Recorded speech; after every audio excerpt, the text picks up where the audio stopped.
Bienvenidos una vez más a Basket 365. Soy Denis y en el vídeo de hoy vamos a hablar sobre los Boston Celtics, porque al final, como la mayoría sabréis, soy fan de los Celtics, pero sí que intento, cubrir toda la NBA y a veces hasta hablo de menos del equipo que más sigo, ¿no? Y los Celtics han tenido un verano duro, coherente, o sea, todos esperábamos que hicieran esto al final. Es un equipo que este año no va a competir por nada en el momento que ha perdido a su mejor jugador por lesión. Y Dios, no he respirado ahí en esa frase y fue larga. Es un equipo que no compite por nada y que era extremadamente caro. Le dediqué un vídeo a la situación de los Celtics a nivel de impuesto de lujo hace un par de meses y el resultado era que proyectaban a tener unos 490 millones de dólares de carga salarial entre los jugadores en plantilla y el impuesto de lujo, y han reducido eso a más de la mitad, que es lo que uno podía esperar en este contexto. Aún así, es duro. El equipo va a ser peor y aún si tienen aspiraciones de dentro de un año, cuando Tatum se recupere y esté de vuelta, que no va a estar al 100%, desgraciadamente estas lesiones no se solucionan tan rápido, ¿no? Si es que se solucionan algún día al 100%, pero cuando Tatum vuelva, el equipo no creo que vaya a poder levantarse y estar de vuelta preparado para competir al máximo, porque es cierto que han desarmado gran parte de la plantilla. Pero bueno, vamos a hablar de los movimientos que han hecho los Celtics este verano, de cómo veo el equipo, de la situación salarial de los Celtics de ahora en adelante, de por qué ha mejorado, pero solo ha mejorado el bolsillo del propietario y poco más. Y bueno, por supuesto, si estáis aquí me imagino que es porque os interesa la NBA, así que os animo a que os suscribáis, dadle like al vídeo, comentadme abajo lo que opinéis y hacedme preguntas, que al final de cada vídeo siempre respondo alguna pregunta. Y por cierto, aún no he hablado absolutamente nada del Eurobasket, pero algún día de estos, pretendo sacar algún vídeo del Eurobasket, que es cierto que estamos por lo menos pudiendo disfrutar de amistosos, ¿no? A ver si mejora la cosa, menos para la selección española, que está pues como esta planta, que sustituiré en breves, por cierto, porque pobrecita. Bueno, vamos a empezar entonces vamos un poco por orden cronológico, hablando de todo lo que han hecho los Celtics. Lo primero que hizo Brad Stevens, que he de aclarar que, todos lo sabéis supongo, pero que me parece un general manager excelente, y aquí está siguiendo órdenes. Le han pedido que ahorre dinero y ha hecho un trabajazo ahorrando dinero, eso es innegable. Partimos de un intercambio en el que Jrue Holiday se fue a Portland a cambio de Anthony Simons. Originalmente este intercambio traía también un par de segundas rondas para los Celtics, pero luego se modificó el intercambio y se eliminaron porque Holiday estaba ligeramente lesionado. Esto suena mal para Portland. A mí este intercambio, ya lo he dicho en varias ocasiones, no me gusta. Lo entiendo para Portland desde el punto de vista de la lógica que tiene el equipo. Yo personalmente no estoy a favor del intercambio por parte de los Blazers, y están aquí absorbiendo un salario elevado durante 3 años de un jugador que está claro en declive, aún si es un ganador y un jugador, un líder al final, y un jugador que va a contribuir al equipo, seguro. Pero bueno, con esto los Celtics se libran de un salario superior y que ya está envejeciendo mal y que va a seguir empeorando, a cambio de un jugador en Anthony Simons que tiene su último año de contrato por delante y el que pretenderán intercambiar durante la temporada si es que tiene valor. No. Al mismo tiempo, Simons es un jugador que es coherente a nivel ofensivo con los Celtics, que por cierto no he incluido ninguna imagen en este vídeo, me despisté, pero que han extendido a Joe Mazzulla, su entrenador, por lo que va a seguir un equipo que se centre bastante en ese tiro de 3, ¿no? Y ese jugar con las estadísticas. Anthony Simons encaja, pero es un jugador parche, es un jugador puente, porque alguien tiene que tirarse alguno de los tiros de Tatum. No todo puede repartirse entre Jaylen Brown, Derrick White y Peyton Pritchard, ¿no? Y eso, Simons es un jugador con talento ofensivo, que no defiende en absoluto, relativamente joven, que finaliza contrato, con lo que pueden librarse de su contrato dentro de un año si es necesario, pueden intentar moverlo, ya se verá. Pero bueno, aquí los Celtics ya ahorraron algo de dinero, pero seguían siendo un equipo sobre el segundo tax apron, que es la cifra que querían, de la que querían bajar 100%. Al final, un equipo sobre el segundo tax apron ve su pick bloqueado, su pick dentro de 7 años bloqueado, y tiene bastantes limitaciones, más una carga en impuesto de lujo tremenda, ¿no? Y por eso hicieron otro movimiento más en el que se libraron de Kristaps Porzingis. Esto fue un intercambio a 3 bandas, incluyendo también a los Brooklyn Nets, pero bueno, tampoco hace falta extenderlo cuando estamos hablando solo de la parte de los Celtics. Los Celtics, a cambio de Porzingis, yéndose a Atlanta, recibieron a Georges Niang, una segunda ronda de 2031 de los Caps, por lo que he estado viendo, recibieron también dinero por parte de los Nets, me da igual, pero básicamente intercambiaron a Kristaps Porzingis por Georges Niang. Con esto ahorraron ya 22 millones de dólares extra y los Celtics ya estaban rozando el segundo tax apron. De hecho, estaban como ligeramente por debajo del segundo tax apron tras cortar a J.D. Davison, pero en el momento que fichasen ese jugador número 14 y iban a volver a superarlo, estaban justo en esa línea.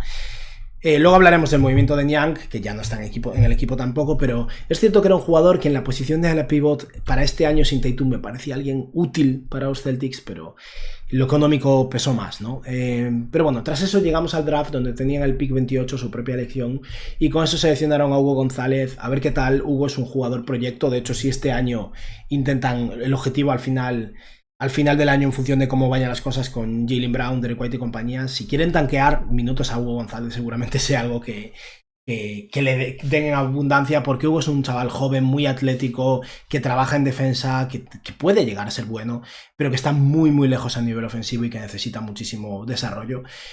Obviamente yo como fan de los Celtics me alegro de que seleccionen un jugador español, si es que hace carrera ahí. Personalmente yo, siendo objetivos, hubiera optado por otras opciones antes de Hugo González, pero esperemos que vaya bien. Aparte de eso, tenían también el pick 32, del que se salieron, intercambiaron con Orlando con ese pick seleccionó a Noah Penda, y los Celtics acabaron con el pick 46, el 57 o 53, ahora no lo recuerdo, y 2 segundas rondas futuras. O sea, básicamente se bajaron un poco en el draft y consiguieron un par de segundas rondas futuras. Con el pick 46 seleccionaron a Mari Williams, un pivot de la Universidad de Kentucky, que yo no confío mucho en él, la verdad. No es muy atlético, es un pivot con capacidad de rebote y capacidad de pase, pero yo creo que físicamente no va a ser lo suficientemente bueno a nivel defensivo en la NBA. De momento no tiene contrato, por cierto. Entiendo que acabará firmando un contrato dual. Para eso los Celtics tendrán que cortar a alguien. Me imagino que a Miles Norris, pero ya se verá. Pero no van a ofrecerle un contrato regular seguro. Ahora mismo ya tienen 14 jugadores en plantilla. Siendo un equipo caro, no van a ocupar esa 15ª plaza. Así que habrá que ver qué pasa con Amari Williams. Pero bueno, es un pivot que fue bueno en la universidad. Yo personalmente no confío mucho en su carrera en NBA, espero estar equivocado, lo cual porque sería maravilloso, ¿no? Y luego en el pick 50 y algo, eso, no recuerdo si fue el 53 o el 57, ahora me estoy liando, creo que fue el 53, seleccionaron a Max Ulga, que es un escolta tirador, básicamente, un jugador que fue un jugador productivo en la universidad durante múltiples años, es un veterano y el típico proyecto de final de segunda ronda que si sale bien, a lo mejor tienes entre tus manos un jugador estilo... ay Dios, se me acaba de olvidar el nombre del jugador que renovó con los Cavs, que fue el pick 60 de su draft. Bueno, da igual, un típico escolta tirador. Me parece una muy buena apuesta por parte de los Celtics en este rango. Ha firmado un contrato dual con Boston y a lo mejor acaba siendo alguien interesante. Creo que es alguien que encaja en el equipo. El jugador que no me gusta nada y que encaja en el equipo, bueno, que no me gusta nada particularmente o de manera personal a mí, que creo que no encaja en el equipo, para el que le han ofrecido 2 años de contrato, es Luka Garza. Luka Garza llega a los Celtics con 2 años de contrato y opción del jugador en el segundo año. Llega por la mínima, es cierto, pero... Boston, eso, sus 2, bueno, ha hecho 3 fichajes en esta agencia libre, los 3 por la mínima del veterano, obviamente. Ahora que han bajado suficiente la carga salarial, técnicamente podrían utilizar su mid-level de 5,7 millones, pero no lo van a hacer, están en modo ahorro total. Y los Celtics han empeorado de manera radical su rotación interior, ¿no? Tenían una rotación interior antes que cuando todos estaban sanos era muy interesante, con Porzingis, Horford y Cornet. Los 3 jugadores están fuera ahora, Porzingis fue intercambiado, Horford aún no ha fichado con nadie, pero todos sabemos que va a fichar con los Warriors y está esperando a que se resuelva lo de Kuminga, y Luke Cornet ha fichado por los Spurs. Los Celtics estaba claro que no iba a poder pagarle a ninguno de estos jugadores. Yo, bueno, siempre lo contemplé ya tanto en mis planes para agencia libre como en cualquier vídeo hablando sobre esto. A menos que Horford quisiera quedarse por la mínima, de manera realista no se iba a quedar ninguno. Aún así, Luka Garza no me gusta nada. Es un pivot, para mí es un pivot muy limitado a nivel defensivo, un pivot de anotación interior que intenta tirar de 3, pero tampoco es un gran triplista en absoluto. Y yo creo que es un jugador que debería acabar en Europa y que con este contrato que ha firmado con Boston se ha asegurado sus años, creo que 5 y 6. Yo estoy sorprendido de que vaya a aguantar tantos años en la NBA y le tengo cero fe, sinceramente. Lo cual hace que, ya lo estáis viendo, ¿no? Entre Amari Williams y Luka Garza, a mí el futuro del juego interior de los Celtics no me gusta nada. Pero bueno, una vez más, espero estar equivocado, pero Luka Garza no funcionaba o no jugaba en los Timberwolves. Y yo no creo que vaya a jugar en Boston, o al menos a ser relevante. A lo mejor este año juega porque es que no tienen a nadie, ¿no? El otro fichaje que hicieron, que también es un exjugador de los Minnesota Timberwolves y que sí que me gusta, es Josh Minot. Este fichaje es interesante, son 2 años también por la mínima del veterano, con opción del equipo en el segundo año. Y a mí es que Minot me parece un mejor jugador que Luka Garza, ya para empezar. Es un jugador de ala que puede jugar de alero a la pivot, muy atlético y que realmente es bueno en defensa. Creo que tiene muchísimo potencial y margen de desarrollo ahí. Lleva 3 años en la NBA, esta va a ser su 4ª temporada y es un jugador que Tiene que mejorar a nivel ofensivo, no espero que vaya a llegar a producir un nivel muy alto, pero creo que para empezar es mejor que Jordan Walsh. Y cuando estás hablando de un jugador de ese estilo, en una apuesta por la mínima durante un par de años, es el típico jugador que puede llegar a salir bien y dentro de un año, cuando vuelva Tatum, puedes mantener y puedes aprovechar y disfrutar, ¿no? Por lo que me parece una muy buena apuesta la de Josh Minot. Y tras eso, hace unos días volvieron a rebajar su carga salarial. En este momento los Celtics estaban, como decía, pues en torno al segundo tax apron, ligeramente por encima, creo, con la posibilidad de salirse luego durante la temporada si fuera necesario, pero decidieron alejarse de manera radical en este verano, intercambiando a Georges Niang a los Utah Jazz. Niang se va a los Jazz junto con 2 segundas rondas pagadas por Boston y a cambio consiguen a R.J. Lewis, que es un jugador en contrato dual, un jugador dominicano del que ya hablé en el vídeo que subí al canal secundario hablando sobre este intercambio y creo que le dediqué un vídeo en su momento, pero es un buen jugador universitario que decidió presentarse al draft y le salió mal, debería seguir en la universidad, un jugador de ala atlético con un tiro cuestionable que yo qué sé, tal vez funcione, pero el motivo del intercambio es ahorrarse los 8,2 millones de Niang, básicamente. Con esto los Celtics se alejan totalmente del segundo tax apron, pero el problema de este intercambio para mí, a nivel personal, es que es un intercambio puramente por motivos económicos. Aquí ya no hay la coherencia, ¿no?, de salirse, de rebajar la carga salarial del equipo, porque un equipo que no va a competir por nada no debe valer 490 millones de dólares, eso es lógico. Aquí hay un esfuerzo únicamente por ahorrar. Al salirse el contrato de Georges Niang, los Celtics ahorran 30 millones, pero no ganan nada. Están por encima del primer tax apron todavía y ahora tienen la posibilidad de intentar salirse, tal vez. Tras el fichaje del que hablaremos ahora, los Celtics tienen 14 jugadores en plantilla y están 4 millones por encima del primer tax apron. Pero es que la diferencia entre estar por encima del primer tax apron y no estarlo es mínima para un equipo como los Celtics. Pierdes cosas como la mid-level de 14,1 millones que no iban a utilizar, la bianual que no iban a utilizar, tienen la mid-level de 5,7 si quieren y tampoco la van a utilizar. Pierdes margen de maniobra a la hora de hacer intercambios para adquirir salarios. Los Celtics van a liberar salarios, no adquirirlos. Pierden la habilidad de adquirir un jugador en un sing and trade. Son cosas irrelevantes para Boston en esta temporada. Y por eso este intercambio es el que menos me gusta de todos, creo. Pero bueno, se salieron de Georges Niang y en parte supongo que era porque lo iban a sustituir con Chris Boucher. Boucher se une a los Celtics por la mínima del veterano, con lo que al final cobra 2,3 millones frente a los 8,2 de Niang. Ahorran 6 millones a cambio de 2 segundas rondas, básicamente. Mi problema con esto es que creo que Niang en medio de la temporada posiblemente se haya intercambiado algún equipo a cambio de una segunda ronda y aquí Boston ha perdido 2 para librarse de él, ¿no? Boucher, he leído por ahí, hay gente en internet que cree que es joven, tiene 32 años, llegó tarde a la NBA, tardó mucho en arrancar además, pero había alguna persona mencionando que eso, que sumaba a un jugador joven a ver qué tal funciona. Boucher está de capa caída, está en declive total, pero bueno, es un ala pivot que jugaba algo de pivot, pero es muy delgado, nunca ha sido un grandísimo intimidador, aún si era atlético a nivel defensivo, como protector de aro no es nada especial, es capaz de espaciar un poco el campo, pero tampoco es un triplista que se pueda considerar una amenaza. Es un peor jugador que Georges Niang, mucho peor en mi opinión, pero bueno, por la mínima del veterano es un jugador aceptable, que tal vez acabe jugando de ala pivot titular, ¿no? Esto lo hablaba con Alejandro Gaitán el otro día, que de hecho me ha hecho ser más pesimista con Boucher porque Gaitán vive en Toronto. O sea, si no hay nadie en España que cubra la NBA en español del que me fíe más a la hora de opinar sobre un jugador de los Raptors, porque los ve a diario y lo odia, lo odia muchísimo. Eso obviamente me hace ser un poquito más pesimista con esto, pero bueno, a ver qué tal funciona la cosa. Y hablando con él, precisamente le comentaba que Boucher en toda su carrera ha jugado 23 partidos en total como titular. Ojo a que no supere esa cifra en este mismo año con los Celtics, lo cual sería deprimente. Pero bueno, es un jugador NBA, por la mínima del veterano, no le hace asqueroso en absoluto un jugador así. Creo que de hecho tenía posibilidades de intentar cobrar 4 o 5 millones con algún equipo y al final acabó firmando por la mínima. Pero con esto la plantilla de los Celtics está cerrada, tienen 14 jugadores y básicamente queda por ver si hacen algo con Anthony Simons o no. Vamos ahora a ver cómo está la plantilla y luego hablaremos del aspecto económico del equipo, ¿vale? Hablaremos de la bajada de gastos, ¿no? de los Celtics en esta temporada.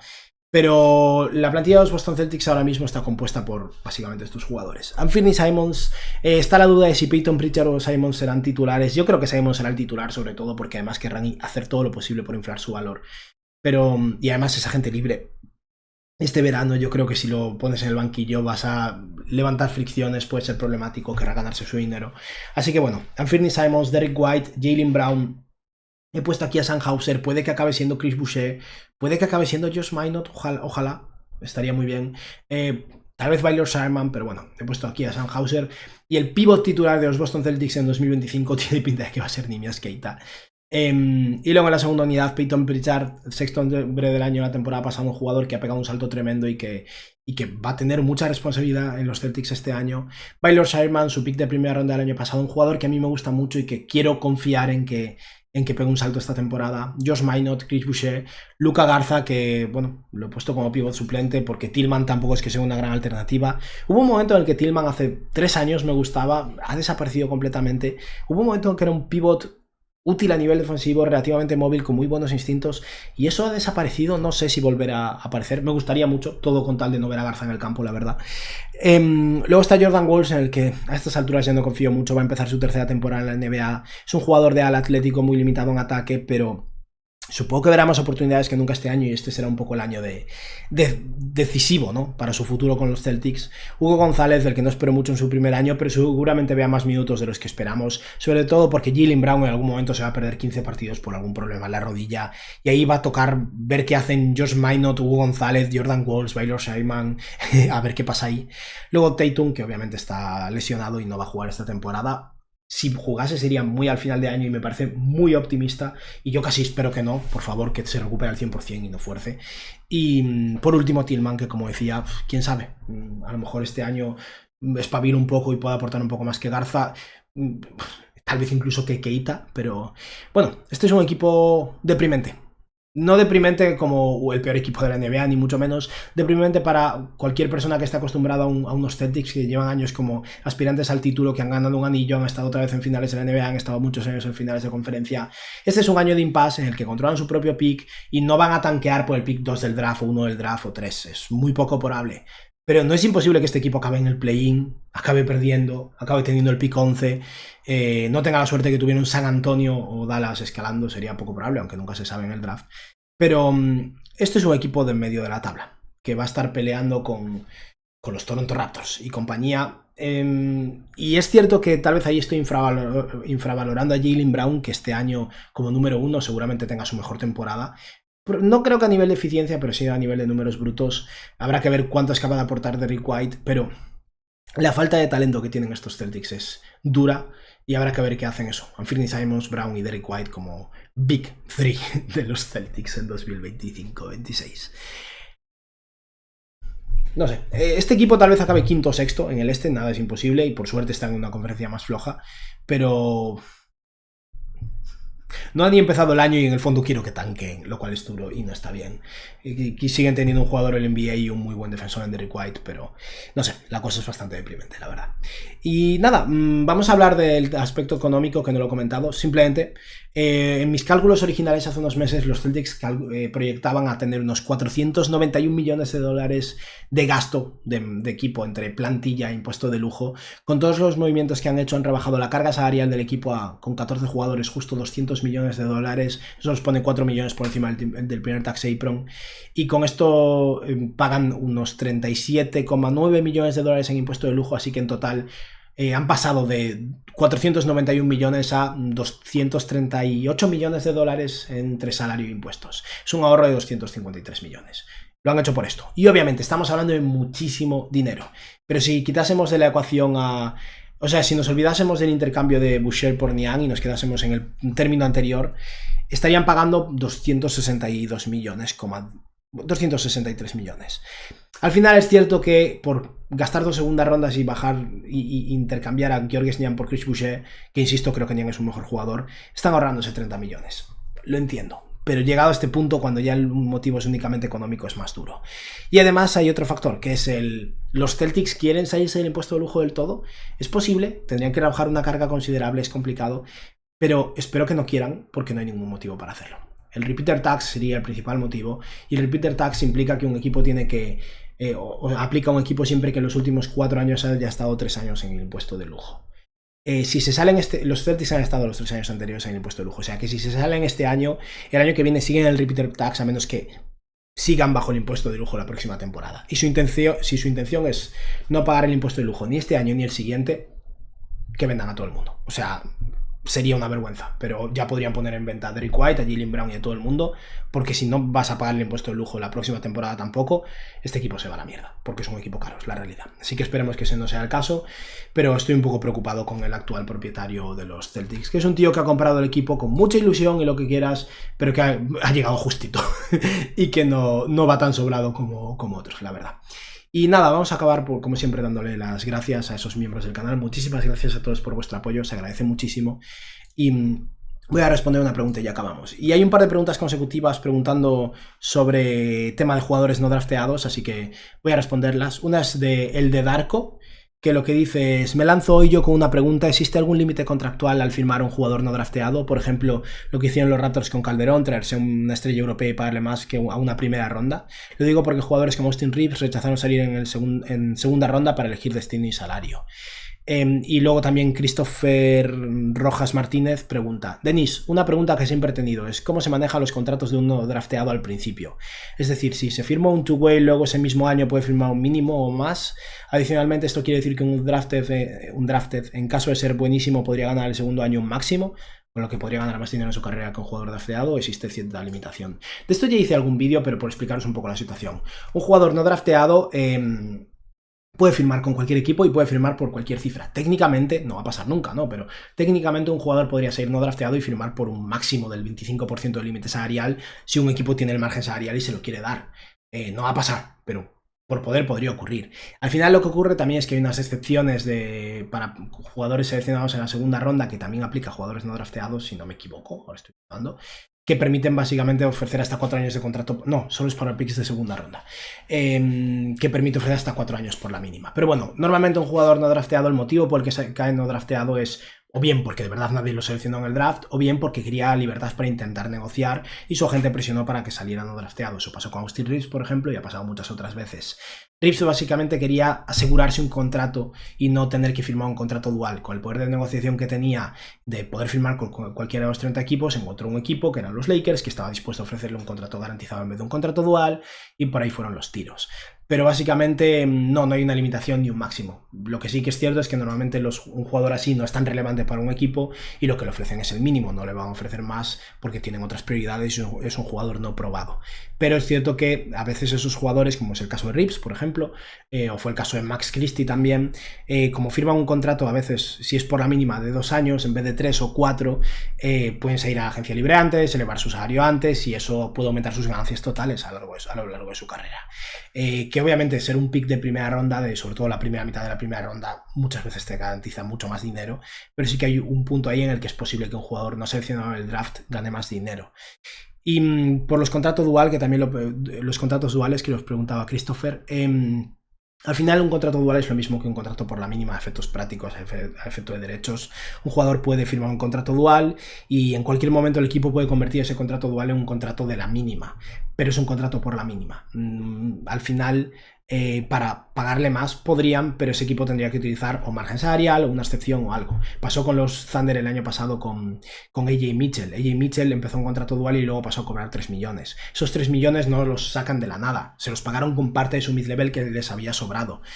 No podrían, si no haberle pagado 3 millones, solo podrían haberlo convertido a la mínima del veterano, que en su caso hubiera sido 1,1 millones porque es un jugador sin experiencia en NBA. O sea, existe la posibilidad de pagarle más a un jugador y convertir a un jugador de un contrato dual a un contrato regular superior a la mínima, pero utilizando mecanismos para hacerlo.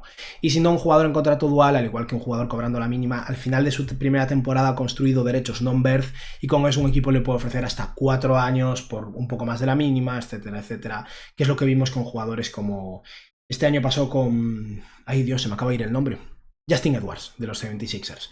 Justin Edwards estuvo en contrato dual, acabó firmando un contrato por la mínima hasta final de temporada y tras eso llegó a la agencia libre y con sus derechos non-birth ya podían ofrecerle hasta 4 años y lo que hicieron fue ofrecerle un contrato de 3 años con opción del equipo del tercer año, etcétera, etcétera.